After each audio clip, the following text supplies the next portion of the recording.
এবং বাংলাদেশে নিয়ম হয়ে গেছে, তদবির ছাড়া কোনো কাজ হবে না। আজকে একটা সমাজ, এমন একটা সমাজ এই বিগত 15-16 বছরে ফ্যাসিস্ট আওয়ামী লীগ তৈরি করে দিয়ে গেছে, যে সমাজটার তার সমস্ত যে এথিক্স, সে এথিক্সকে হারিয়ে ফেলেছে। ফ্যাসিস্ট হাসিনা চলে যাওয়ার পরে আমরা একটা ইন্টারিম গভর্নমেন্টের সময় ছিলাম, তখনও সরকারের ভেতরটা দেখতে পারিনি।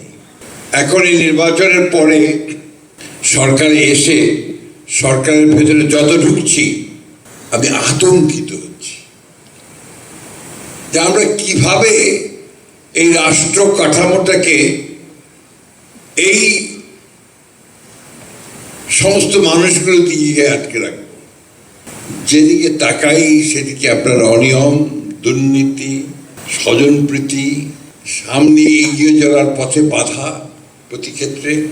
এবং বাংলাদেশে নিয়ম হয়ে গেছে, তদবির ছাড়া কোনো কাজ হবে না।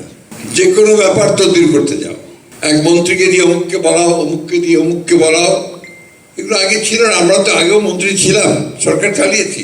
উই নেভার স ইট। এটা এই 15 বছরে হয়েছে।